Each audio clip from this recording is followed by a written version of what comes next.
I never thought a simple surprise visit would shatter everything I believed about 28 years of marriage. My name is Edward. I'm 56 years old. I'm an accountant. And until that Thursday afternoon in October, I thought I knew my wife Renata better than anyone in the world. It started as such an innocent idea. Renata had been working late again, pulling those 12 and 14-hour days that came with being CEO of a technology company. I'd been making dinner for one too many nights. That morning she rushed out without her usual coffee. I thought bringing her favorite latte and a homemade sandwich might brighten her day. The downtown office building gleamed in the afternoon sun when I pulled into the visitor parking. A security guard sat behind an imposing desk. His nameplate read Wilson.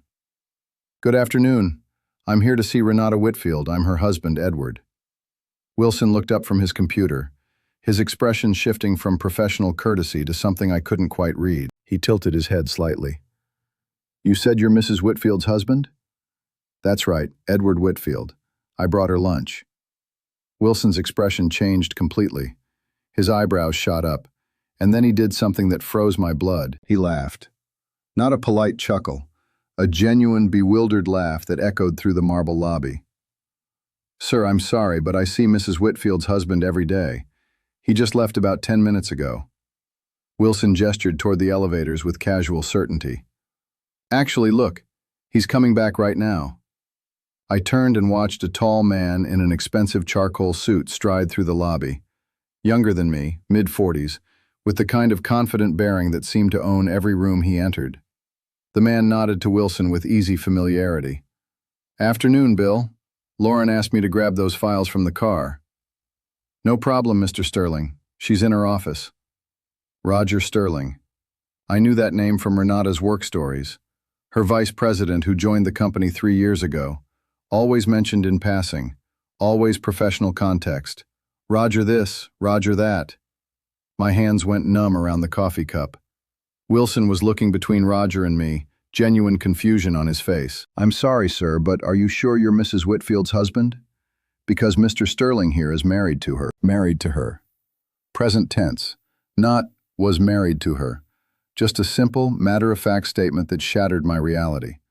Roger paused mid-stride, his attention drawn to our conversation. When his eyes met mine, I saw something flicker across his face. Not guilt, not surprise. Recognition. He knew exactly who I was. Something cold and calculating settled in my mind. Every instinct screamed at me to explode, to demand answers, to create the scene this situation deserved. But a deeper wisdom born from 28 years of reading people told me to play along. "Oh, you must be Roger," I said, forcing my voice steady. "Renata's mentioned you. I'm Edward, a family friend. I was just dropping off some documents." Roger's shoulders relaxed slightly. "She's in meetings most of the afternoon, but I can make sure she gets whatever you brought." I handed over the coffee and sandwich, mechanical movements. "Just tell her Edward stopped by." I walked back to my car in a daze. Everything looked the same as when I'd arrived 30 minutes earlier. But my world had shifted fundamentally. That evening, Renata came home at 9:30, just as she had countless times before. "Honey, I'm home." "I brought you coffee today," I said carefully. "To your office." She paused mid-reach for a glass.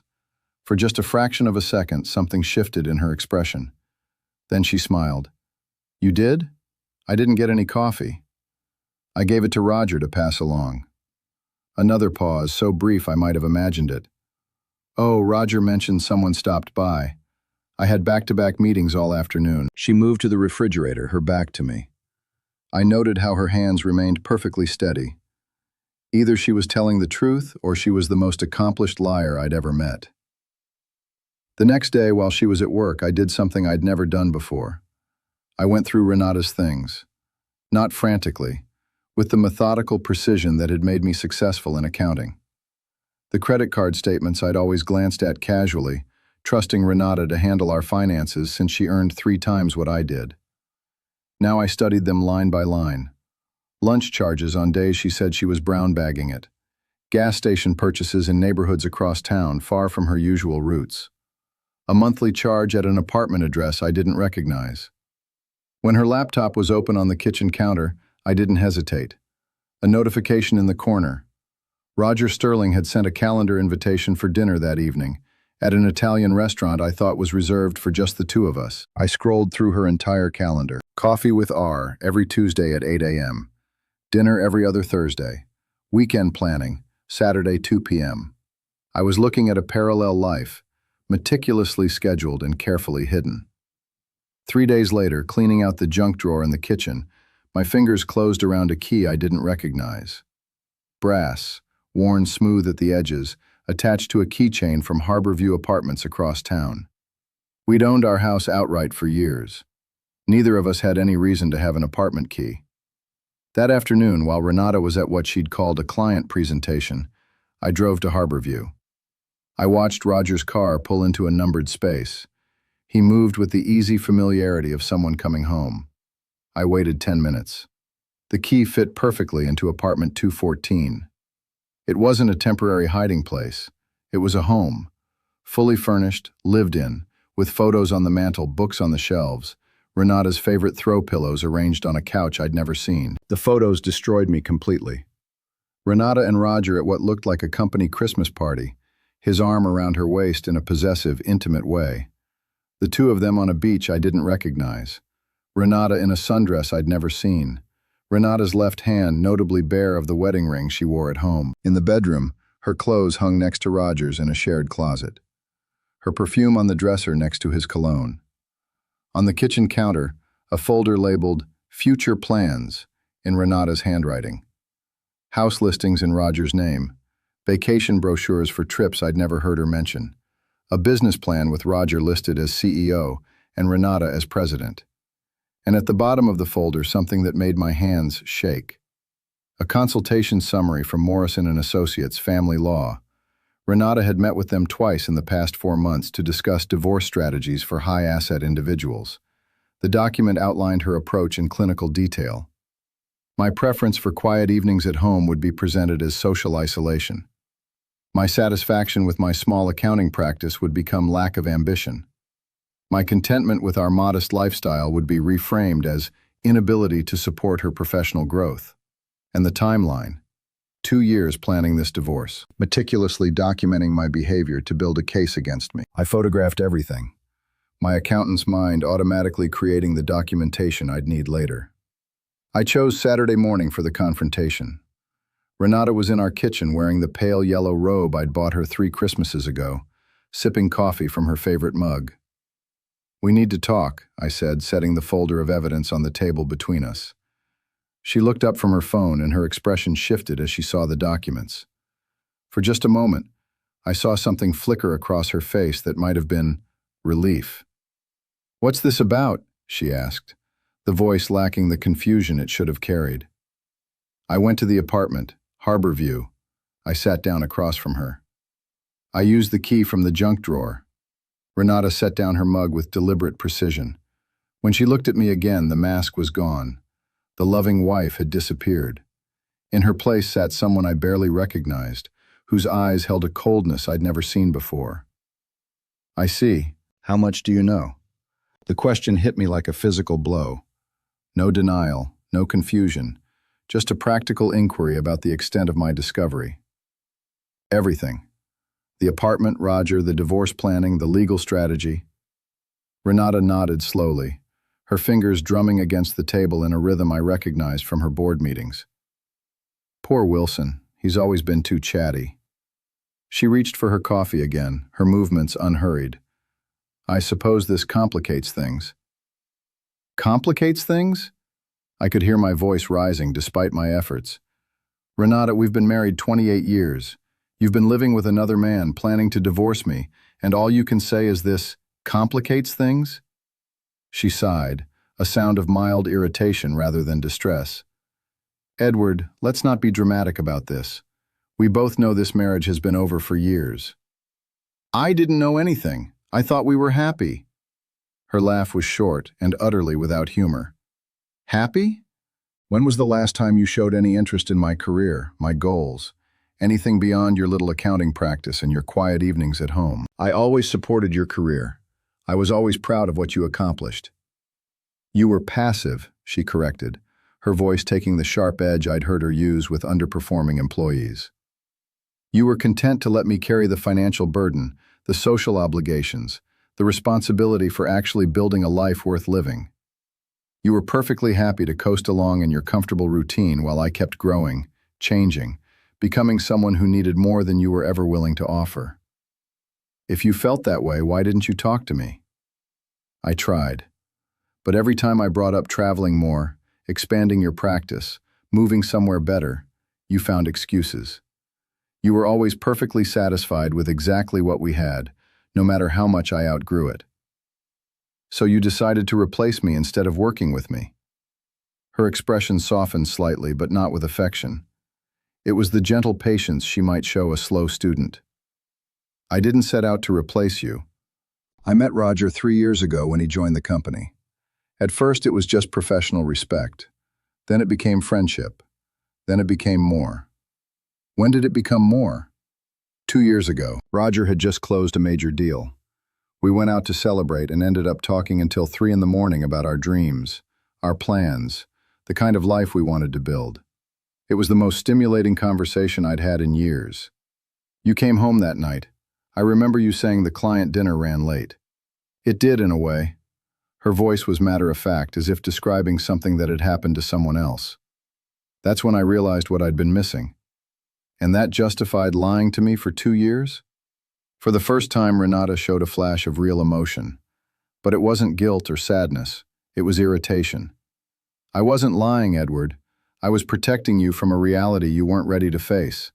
Our marriage was already over. You just didn't want to see it. Our marriage was over because you decided it was over. She stood up, moving to the window with the fluid grace that had first attracted me to her nearly 30 years ago. I kept hoping you'd develop some passion for something, anything beyond your routine. But you never did. You're the same man at 56 that you were at 36, and I'm not the same woman.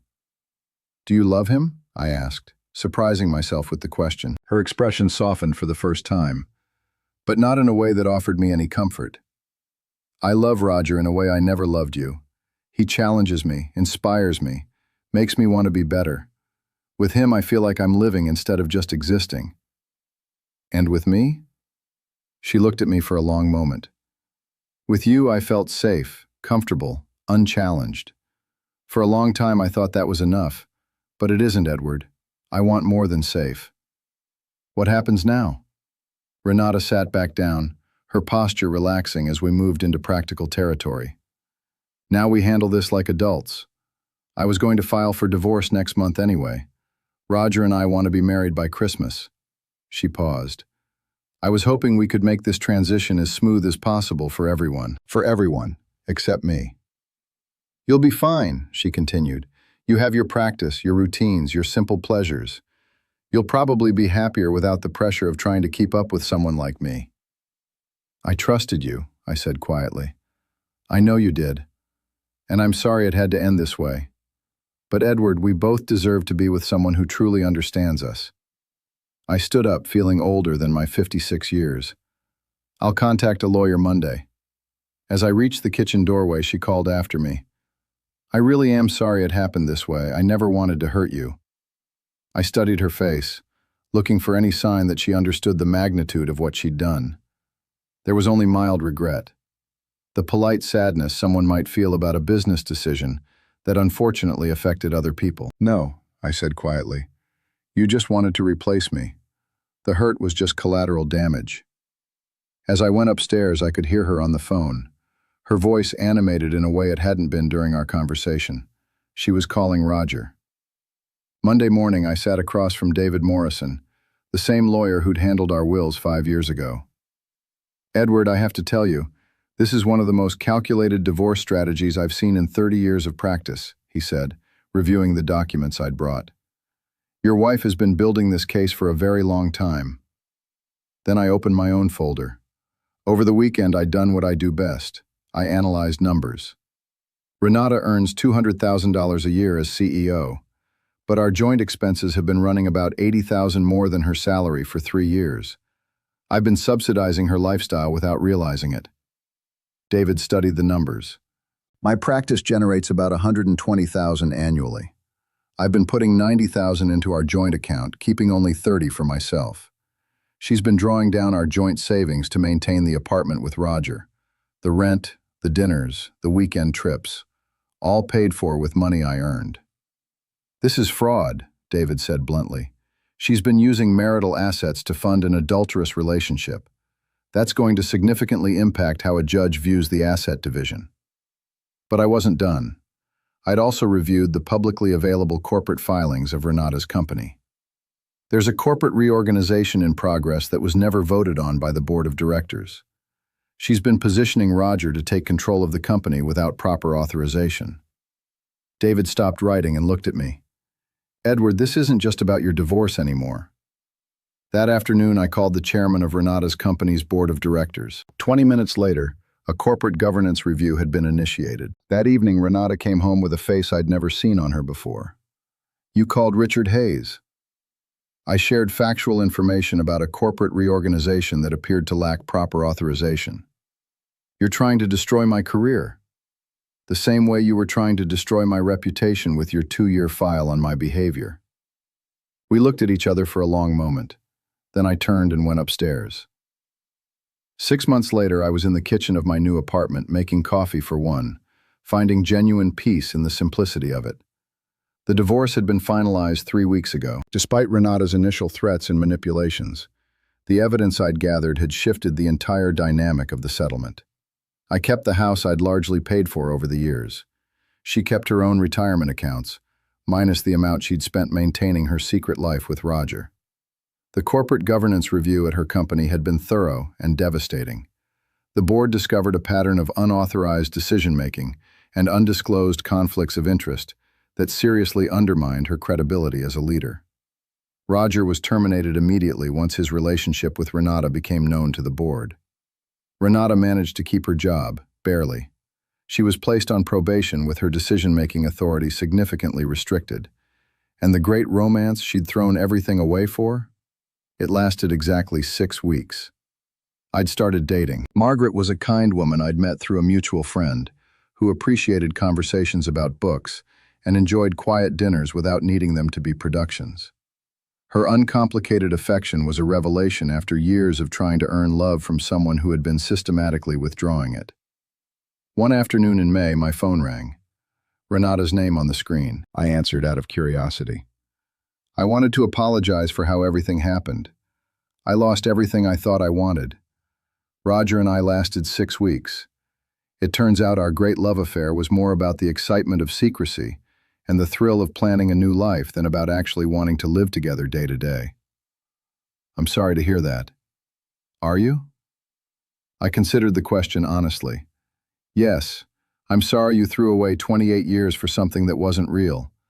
I'm sorry you hurt so many people in pursuit of something that didn't exist. Are you happy? Yes. Her name is Margaret, and she's everything you never were. Honest, kind, and capable of love without manipulation. Good. You deserve that. After she hung up, I sat on my balcony as the sun finished setting. A year ago, I'd been living a lie without knowing it. Married to someone who was systematically planning my replacement while accepting my love and support. Now I was alone but not lonely. Starting over but not starting from scratch. I'd learned that contentment isn't a character flaw, and that my capacity for loyalty and trust, while it had made me vulnerable to exploitation, was also what made me capable of real intimacy with someone who shared those values. Renata had seen my satisfaction with our quiet life as evidence of my limitations. Margaret saw it as evidence of my ability to find joy and authentic connection, rather than needing constant external validation. The difference wasn't in what I offered, it was in who was receiving it. If this story resonated with you, if it made you think about someone you know or something you've been through, hit the like button and subscribe to the channel. Every week we bring real stories about real people who stood back up when life knocked them down. Hit the notification bell so you never miss a story. See you in the next one.